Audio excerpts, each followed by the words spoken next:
Hello' everyone, কি খবৰ? মই বৰ্তমান যিহেতু আজি বহুত দিনৰ মূৰত ফেক্টৰী আহিছিলোঁ, তো অকণমান ভাবিলোঁ আপোনালোকক দেখাই দিওঁ কি কি কাম চলি আছে।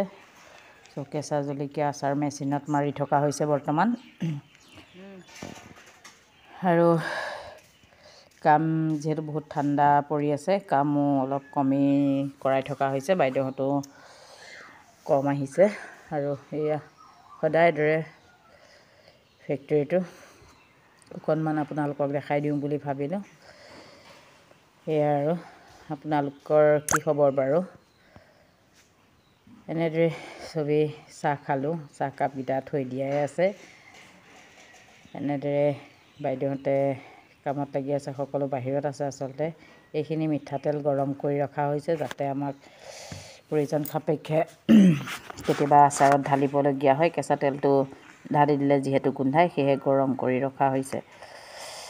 আৰু যিহেতু আজি খৰিচা আচাৰ, খৰিচা ভোট জলকীয়া যিটো আমাৰ আচাৰ, সেইটো বনোৱা হ'ব। খৰিচাখিনি উলিয়াই ৰখা হৈছে, আৰু এতিয়া এয়া ডাঙৰ গ্ৰাইণ্ডাৰটোত খৰিচাখিনি গ্ৰাইণ্ড কৰিব।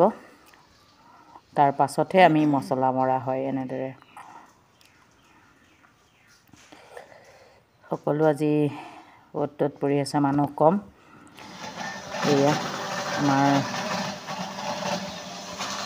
খৰিচা মাৰি আছে মণি বাইদেৱে।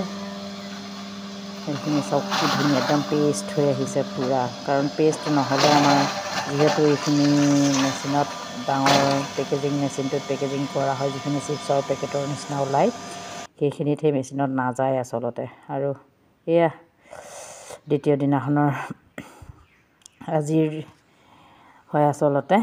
এয়া চবেই আহিছে আজি, কেইবাগৰাকীও বাইদেউ, চবেই পেকেজিঙত লাগি আছে। আৰু এনেদৰে সেয়া আৰু বাকী জনাবলৈ নাপাহৰিব মোৰ ভিডিঅ'বোৰ কেনেকুৱা লাগিলে। ধন্যবাদ।